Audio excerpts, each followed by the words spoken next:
Hello everyone. I hope आप सभी बहुत अच्छे होंगे और बहुत अच्छे से पढ़ाई भी कर रहे होंगे। तो आज हम क्लास 10 की Oswald book that is 2023 to 24 का सेशन की लाइट चैप्टर के हम एजर्शन एंड रीजनिंग का टॉपिक फर्स्ट का क्वेश्चन हमें दे रखा है, वो हम देख लेते हैं। ठीक है, तो टॉपिक फर्स्ट था reflection of light and image form by the spherical mirror. इसके मैंने इस टॉपिक के मैं MCQs की वीडियो डाल चुकी हूँ। अगर आपने वो वीडियो नहीं देखी हो तो आई बटन में आपको वीडियो मिल जाएगी। ठीक है, आप प्लेलिस्ट सेक्शन में जाके चेक कर सकते हैं। तो आपको डायरेक्शंस ऑलरेडी पता है एजर्शन एंड रीजनिंग के। In the following questions a statement of assertion is followed by the statement of reasoning. ठीक है, reason mark the correct choice as. तो आपको मार्क करना है, आपको पता है ए क्या है आपका, both assertion and reason are true. Reason is the correct explanation of assertion. B, both assertion and reason are true, but the reason is not the correct explanation of assertion. Assertion is true but reason is false. Assertion is false but reason is true. तो ये चीज़ आपको given है। ठीक है, तो पहला question हमें क्या गिवन है वो देख लेते हैं हम। तो पहला क्वेश्चन आपको गिवन है कि assertion हमें गिवन है दैट इज प्लेन मिरर में formed a real image. Plane mirror जो होती है वो रियल इमेज फॉर्म करती है।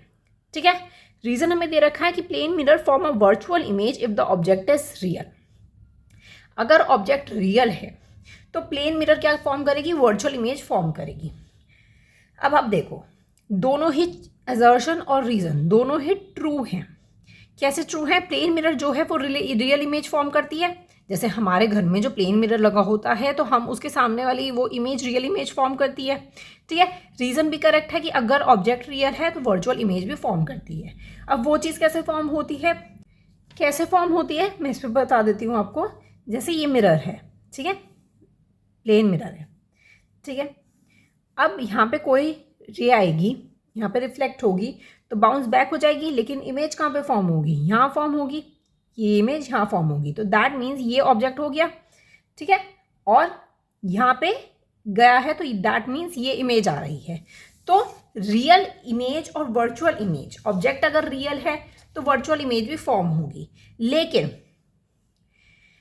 Object for all the real object plane mirror form a virtual image. सारे ही रियल ऑब्जेक्ट के लिए प्लेन मिरर क्या फॉर्म करती है, वर्चुअल इमेज फॉर्म करती है। इसीलिए आपका जो रीजन है वो करेक्ट एक्सप्लेनेशन एजर्शन का नहीं है कि प्लेन मिरर जो है वो रियल इमेज फॉर्म करती है या नहीं करती है।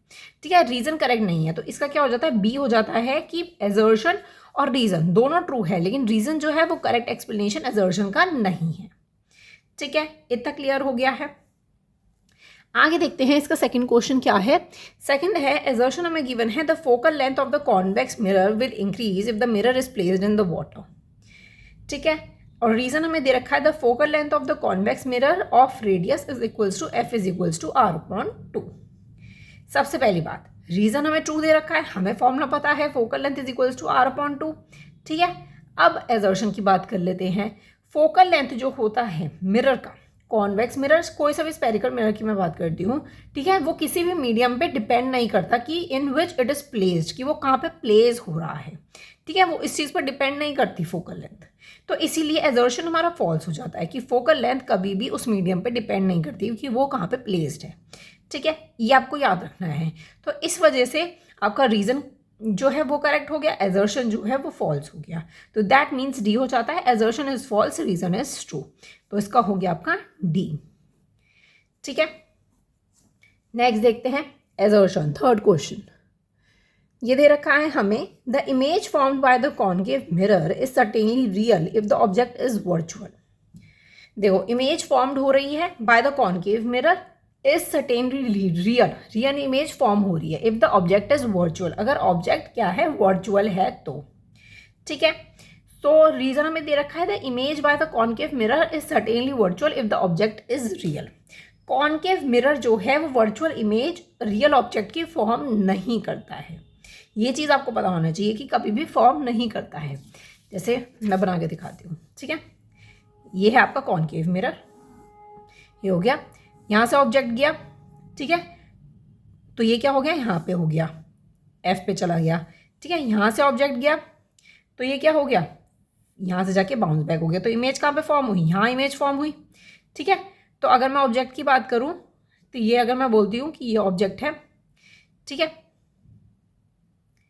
यहाँ से ऑब्जेक्ट है ये, तो ये आपका ऑब्जेक्ट हो जाता है। ठीक है, तो इमेज कहाँ फॉर्म हो रही है, ये इमेज फॉर्म हो रही है यहाँ पे, तो क्या फॉर्म हो रही है, रियल इमेज फॉर्म हो रही है। तो कॉनकेव जो है कभी भी वर्चुअल इमेज जो है वो फॉर्म नहीं करता रियल ऑब्जेक्ट का, ठीक है, इतना क्लियर है। तो और in the case of concave mirror के तो फॉर्म में इमेज जो होती है रियल ऑब्जेक्ट की वो हमेशा रियल ही होती है, ठीक है। तो इस अकॉर्डिंग आपका क्या हो जाता है, एजर्शन ट्रू हो जाता है और रीजन फॉल्स हो जाता है, ठीक है, कि सर्टेनली वर्चुअल इमेज फॉर्म हो रही है रियल ऑब्जेक्ट की, तो ये चीज़ फॉल्स हो जाती है, एजर्शन आपका ट्रू हो जाता है, ठीक है। तो इस अकॉर्डिंग क्या हो जाता है, सी ऑप्शन आपका करेक्ट हो जाता है, दैट इज सी, कि एजर्शन आपका ट्रू है, रीजन आपका फॉल्स है। आगे देखते हैं फोर्थ लास्ट है ये, an object is placed at the distance of F from a convex mirror of a focal length F, it's image will form at the infinity, ठीक है। तो क्या मतलब है कि एक ऑब्जेक्ट प्लेस हो रहा है at a distance of F from a convex mirror से of focal length, it's image will form at the infinity, पे इमेज फॉर्म होगी, ठीक है। रीजन हमें दे रखा है कि the distance of the image in the convex mirror can never be infinity, ये रीजन बोल रहा है कि कभी भी डिस्टेंस जो होगा इमेज का वो इन्फिनिटी कभी भी नहीं होगा। और ऊपर वाला बोल रहा है कि इमेज जो फॉर्म होगी अगर एफ पे है तो वो इन्फिनिटी होगी, ठीक है। इसका भी हम बना के देख लेते हैं कि कैसे होगी इन्फिनिटी। देखिए ये है आपका कॉन्वेक्स मिरर, अब क्या हो रहा है, ये यहाँ पे इन्फिनिटी में जा रहे हैं ऑब्जेक्ट, ठीक है, इन्फिनिटी में जा रही है, ये भी इन्फिनिटी, ये क्या हो जाएगा, बाउंस बैक हो जाएगा, ये भी बाउंस बैक हो जाएगा, ये कहाँ पे फॉर्म हो रहा है, एफ पे आ जाएगा ये, ठीक है। तो ये एफ पे हो जाएगा, इतना क्लियर है। तो क्या इसका मतलब क्या हो गया कि आपका an object is placed at the distance of F, अगर मैं ऑब्जेक्ट जो है यहाँ पे डिस्टेंस ऑफ एफ पे फॉर्म कर दूँ तो कॉन्वेक्स मिरर जो होगा focal length, its image will form at infinity. The distance of the image in the convex mirror is never be infinity. तो इसका मतलब क्या हो गया कि जो डिस्टेंस है of image formed by the concave mirror is always infinity, कि वो हमेशा इन्फिनिटी ही होगा। रीजन आपका गलत हो जाता है, एजर्शन आपका फॉल्स हो जाता है, रीजन आपका ट्रू हो जाता है, ठीक है। तो इसका मतलब ये हो जाता है आपका डी, ठीक है, इतना क्लियर है, ओके। आई होप आपको ये चारों क्वेश्चन बहुत अच्छे से क्लियर हो गए होंगे असर्शन एंड रीजनिंग के, ठीक है। तो एमसीक्यूज और असर्शन रीजनिंग हम कर चुके हैं। अगर आपको शॉर्ट और लॉन्ग आंसर्स भी चाहिए तो वो भी आप मुझे बता सकते हैं। प्रीवियस ईयर के और वैसे इंपॉर्टेंट क्वेश्चंस आपको सारे जो सवाल बुक में दे रखे हैं। नेक्स्ट टॉपिक के भी हम एमसीक्यूज करेंगे। तो that's all for this video. Thank you so much for watching.